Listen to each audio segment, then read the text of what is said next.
ओम श्री सद्गुरु देव भगवान की जय। दोस्तों मैं हूं आपका दोस्त सागर विश्वकर्मा। आपका बहुत बहुत स्वागत है मेरे चैनल विश्वकर्मा सागर ट्यूटोरियल में। तो दोस्तों आज के वीडियो में मैं आपको बहुत ही महत्वपूर्ण जानकारी देने वाला हूं दोस्तों, क्योंकि आज जो मैं बातें करने वाला हूं वो मल्टीपल लोनों के बारे में बातें करने वाला हूं, जो कि बहुत से लोग बाग मल्टीपल लोनों के डेप्थ में फंस जाते हैं। क्योंकि एक जगह से लोन लेते हैं, फिर उसको भरने के लिए दूसरी जगह से लोन लेते हैं, और दूसरे को भरने के लिए तीसरी जगह से लोन लेते हैं। फिर एक समय ऐसा आता है कि सारी जगह से जब बर्डन ज़्यादा हो जाता है सर के ऊपर, तो फिर उसको भर नहीं पाते हैं। तो दोस्तों कैसे फंस जाते हैं, क्या पूरा माया जाल है इनका, आज उसी के ऊपर चर्चा की जाएगी। तो दोस्तों अगर आप चैनल पर नहीं तो प्लीज़ चैनल को सब्सक्राइब कर लीजिए, ताकि ऐसी वीडियो का नोटिफिकेशन आपके मुंह में सबसे पहले पहुँचे। और दोस्तों वीडियो को ज़रा सा भी स्किप मत कीजिएगा, अगर हमने स्किप कर दिया तो ये जानकारी आपसे छूट जाएगी। और आपको मैं मेरे बारे में बताने वाला हूँ कि मेरा कौन कौन से NBFC कंपनी से लोन है, और कि कौन कौन सी कंपनी वालों ने मुझे कितना हरास किया हुआ है, या आप लोगों को कितना हरास करते हैं ये लोग, उसी के ऊपर पूरी बातें करेंगे। तो दोस्तों आइए वीडियो स्टार्ट करते हैं। तो दोस्तों देखिए, मल्टीपल लोन अगर आपने नाम भी सुना होगा तो आप इस नाम से आप समझ जाएंगे कि मल्टीपल मतलब बहुत सारे। अब बहुत सारे जगह से आपने अगर लोन लेके रखा हुआ है, अब लोन कैसे लेके रखा हुआ है, ऐसा तो नहीं कि आपने सब इकट्ठा एक जगह से लोन ले लिया है। अगर इकट्ठा एक जगह से अगर आपने लोन ले भी लिया तो पहली बात तो वो मिलता नहीं है, क्योंकि अगर आप अप्लाई करेंगे फिर वो अप्रूव्ड होगा, फिर आपके पास में आएगा। अगर आप वन टाइम में सभी जगह अप्लाई करेंगे तो ये चीज़ें शो होती है, तो वो आपको लोन इकट्ठा मिलता नहीं है। क्या होता है, आप इस तरीके से डेप्थ में फंसे, या इस तरीके से मैं फंसा हूँ कि सबसे पहले अगर एक लोन लिया, अपन ने कुछ काम किया, वो काम सक्सेस हुआ चाहे नहीं हुआ वो एक बात अलग है। लेकिन जब आपकी इनकम मात्र ये मान के चलो आप 15,000 रुपये कमाते हैं, 15,000 रुपये कमाते हैं, या ये मान के चलो आप 30,000 रुपये कमाते हैं, मैं मेरे ऊपर ही ले लेता हूँ। अगर 30,000 रुपये आप कमा रहे हैं तो आपका क्या है, बैंक में ट्रांजैक्शन, समय समय पर सैलरी आना, आपके क्रेडिट रिपोर्ट बनना, आपने फिर बजाज का कार्ड बनवाया है, फिर धीरे से कुछ सामान आपने परचेस किया EMI पे। सबसे पहले मैंने फ्रिज लिया था, उसको समय पे भरा, तो धीरे धीरे आपका क्रेडिट स्कोर हाई होता चले गया। आपका बैंक स्टेटमेंट, आपका बैंक में आपका हिस्ट्री कैसा है, और आपका ऑन टाइम पेमेंट रिकॉर्ड कैसा है, उसके बिहार पे फिर आपको क्रेडिट कार्ड ऑफर आने लगते हैं। अब यहीं से आपके रास्ते लगते हैं, तो क्रेडिट कार्ड आपके पास में आना चालू हो गए। एक क्रेडिट कार्ड बना, एक के बेसिस पे आपका दूसरा बना। अब दोस्तों क्या होता है कि देखिए, हर किसी इंसान को आगे बढ़ने की चाहत रहती है। हालांकि क्रेडिट कार्ड के जो आपको फ़ायदे गिनाते हैं ना, इस तरीके से गिनाते हैं। अब बहुत से लोग इसमें ये सोचेंगे कि यार ये जो क्रेडिट कार्ड आप लोग लेते क्यों हो, अगर ये सब चीज़ें नहीं करना है, आपको मालूम ही नहीं हो तो मत यूज़ करो। तो दोस्तों ऐसा नहीं होता है। जो रोड पर सड़क पे जो आजकल बंदे घूम रहे हैं ना, हर किसी से पूछते रहते हैं कि सर क्रेडिट कार्ड है क्या, तो कोई ना कोई इंसान वो तो फंसता ही है। ऐसी बात तो नहीं, ह्यूमन नेचर है। अगर आपको जब आप पेट्रोल भराने जाओगे गाड़ी लेकर के, तब कोई आपसे पूछने लग जाएगा, तो वो सोचता है कि हर इंसान को नई नई चीज़ें सीखने की एक हैबिट रहती है। तो क्या है, क्रेडिट कार्ड ले लिया उसने, अब एक बन गया, बोले सर अगर आपके पास में SBI का है तो आप HDFC का भी ले सकते हैं सर, इसके भी अच्छे फीचर्स हैं, ये है वो है। इंसान को उस समय इतना मालूम नहीं रहता, क्योंकि इंसान इतना मैच्योर नहीं रहता है कि यार अपन को भविष्य में क्या होगा। ये भी नहीं मालूम होता है कि अगर इसका हम डिफ़ॉल्ट कर देंगे तो क्या होगा। ये मैं आपको इसलिए बता रहा हूँ ताकि आप, अगर आपके पास में क्रेडिट कार्ड नहीं, अगर आपका सब कुछ बढ़िया चल रहा है तो आप इन चीज़ों से बचें। क्योंकि अगर आपका सिविल बढ़िया है तो आपका सब कुछ बढ़िया रहेगा। भविष्य में आपको इसकी बहुत नीड रहेगी, बहुत ज़रूरत है इसकी, अच्छा होना चाहिए ताकि आपको कभी भी कोई प्रॉब्लम का सामना ना करना पड़े। लेकिन बहुत से लोग उसको अन्यथा भी लेंगे, तो वो उनके ऊपर डिपेंड करता है। ये देखो, एक तरीके से क्या होता है, पॉइजन जो रहता है उस पर लिखा रहता है कि इससे आपकी जान जा सकती है। अब वो पीने वाले के ऊपर है कि उसे पीना है या नहीं पीना है। तो बहुत से लोग बोलते हैं कि आप गलत चीज़ सिखा रहे हैं, तो देखो गलत चीज़ें तो बहुत सारी है, पर आप उसको अगर सही वे में लेके जाएंगे तो वो सही होगी, अगर आप गलत वे में लेके जाएंगे तो वो चीज़ गलत होगी। तो वो आपके ऊपर डिपेंड करता है। मेरा कहने नहीं कहने से ऐसा कुछ नहीं होने वाला।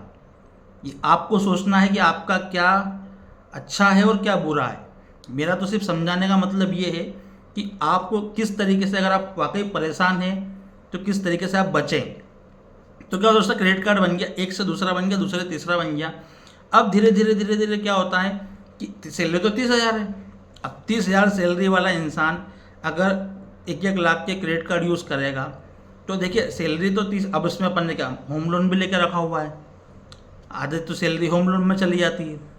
फिर धीरे से क्या सोचते कि अपन को कुछ ये पैसा यूज़ करके ऐसी जगह लगाया जाए ताकि अपना इनकम ऑफ सोर्स बढ़े।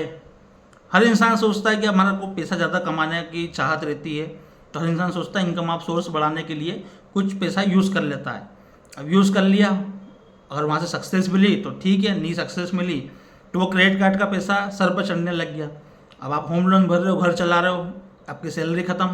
अब क्रेडिट कार्ड का जो पैसा आपने निकाल के रखा हुआ है वो पैसा कहाँ से भरोगे? अब दूसरा क्रेडिट कार्ड है, उससे पैसा निकाला तो फिर आप रोटेट करने लग गए इन चीज़ों को।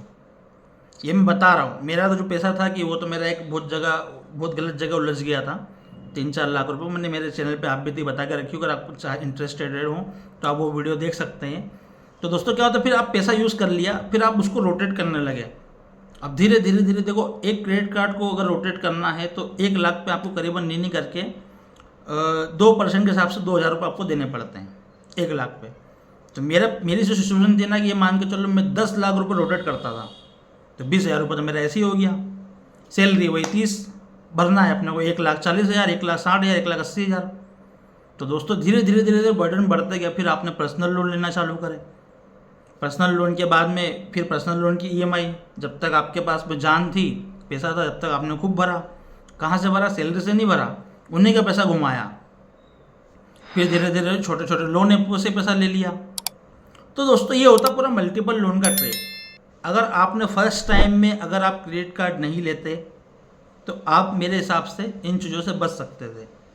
या आपने जीवन में कभी ये चीज़ सोची कि यार मैं EMI पे कोई चीज़ ले लेता हूँ, तो वहीं पर आपको स्टॉप कर देना चाहिए। अगर वो आप स्टॉप कर देते हैं, हाँ मेरे हिसाब से आप 1,000 रुपये करके अगर बचाएंगे 1 साल तक, तो फिर आप वाकई फ्रिज ले सकते हैं। तो वो आपके ऊपर डिपेंड करता है आप पैसा को किस तरीके से यूज़ करते हैं या किस तरीके से आप सेविंग्स करते हैं। बट लेकिन देखो, हमारे साथ हर कोई इंसान के साथ में ऐसा होता है। ऐसा नहीं है कि मैं एक ऐसा इंसान हूँ कि जो मैंने EMI पे कोई चीज़ खरीदी तो ऐसा मेरे साथ में, ऐसा बहुत से इंसान है जो उसको अच्छे तरीके से यूज़ करते हैं, मैनेज करते हैं। जिसकी इच्छाएं कम है, जिसकी इच्छाएं सीमित है, तो वो इंसान बहुत हद तक बच सकता है। अगर जिसकी इच्छाएं ज़्यादा हुई या जिसे ज़्यादा ही कमाने का शौक़ है, वैसे तो हर इंसान को रहना चाहिए, पर लेकिन क्या है कि हर इंसान सक्सेस नहीं होता है, अनसक्सेस भी मिलती है लोगों को बहुत सारी। तो दोस्तों बहुत सारी चीज़ें रहती है। तो कहने का मतलब मेरे ये मतलब है कि मल्टीपल लोन के ट्रैप में इंसान फंसता है। मेरे साथ में मैंने चलो ये बता दिया मल्टीपल लोन। तो मेरा जो मैं आपको मेन चीज़ पे लेकर के आया था वो तो मैं पूरी कहानी मेरे बताने लग गया। बट लेकिन क्या है, मल्टीपल लोन मतलब क्या है, जैसे अपने क्रेडिट बी से ले लिया, मेरा खुद का है क्रेडिट बी से, मनी व्यू से है, इसके बाद में अपना स्टेजफिन है, पोस्ट पे है। तो इनसे मैंने पैसा लिया। तो कौन से ऐप ने मुझे ज़्यादा हरास किया? तो हरास मुझे देखिए सबसे ज़्यादा तो जो किया है मोबीक्विक वालों ने किया। मोबीक्विक वालों ने मेरे कॉन्टेक्ट लिस्ट पे फ़ोन लगाया था। मैंने इसके ऊपर बहुत सारे वीडियो बना के रखे हुए हैं और उसी से ये चैनल की उत्पत्ति हुई है। क्योंकि जब उन्होंने कॉन्टेक्ट लिस्ट पे फ़ोन लगाया तो मैं बहुत हरास हो गया था। एक तो मेरे पास में रिकवरी के कॉल बहुत सारे आ रहे थे, उसके बाद में फिर मुझे इन चीज़ों का सामना करना पड़ा कि मेरे रिश्तेदार मुझे फ़ोन लगाने लगे। तब जाके मैंने खुद ने चैनल बनाया है। उसके बाद में तब से मैं लोगों को समझाने लगा हूँ कि आप इस तरीके से इनसे बचिए। तो दोस्तों अगर आपने मल्टीपल लोन लेके रखा हुआ है, मल्टीपल ऐप से लोन लेके रखा हुआ है, तो ऐप वाले आपको ज़्यादा परेशान तो क्या है नहीं करेंगे या करेंगे ये तो कहना मुश्किल है। क्योंकि कौन सा ऐप वाला आपको किस तरीके से रिकवरी करता है, कौन सी एजेंसी किस तरीके से रिकवरी करती है। हर रिकवरी एजेंसियाँ आपकी कॉन्टैक्ट लिस्ट पे फ़ोन नहीं लगाती है, लेकिन कुछ कुछ एजेंसी ऐसी रहती है जो आपकी कॉन्टैक्ट लिस्ट पे फ़ोन जरूर लगाती है। जैसे कि मोबीक्विक वाला का तो जो मैं बताऊँगा कि मोबीक्विक वाले ने तो मेरे को हाथ में बहुत बुरा किया और मेरा जीवन एक तरीके से पूरा ख़राब कर दिया उसने, मोबीक्विक वाले ने। तो दोस्तों यही होता है, अगर आपने भी मल्टीपल लोन लेके रखे हुए हैं या मल्टीपल ऐप से लोन लेके रखे हैं तो आपको दोस्तों डरने की ज़रूरत बिल्कुल नहीं है। आपके पास पैसा है तो प्लीज़ बिल्कुल आप दे सकते हैं। ये दोस्तों रिकवरी इसलिए करते हैं ताकि आपको डराते ही 420 हम केस आप पे कर देंगे इस तरीके से, तो आप लोग डर के लोग अदालत में आके सेटलमेंट कर लेते हैं। तो दोस्तों सेटलमेंट करना बुरी बात नहीं है, अच्छी बात है। आप सेटलमेंट करके इनसे छुटकारा पा सकते हैं। लेकिन वाकई अगर आपके पास पैसा ही नहीं है तो फिर आप क्या करोगे? 1 लाख का 20,000 में हो रहा है तो 20,000 रुपये तो होना चाहिए ना। तो सीधी सी बात है, अगर आप पैसा है तो आप सेटलमेंट कर सकते हैं, नहीं है तो कोई दिक्कत नहीं है। आप बिल्कुल टेंशन फ्री रहिए। जब पैसा आएगा तब आप इनको बिल्कुल हाथ जोड़ के ऐसे करके, ऐसे हाथ जोड़ करके दे देना तो दोस्तों ये वीडियो कैसा लगा, वीडियो पसंद है प्लीज़ चैनल को लाइक कमेंट से जरूर कीजिए।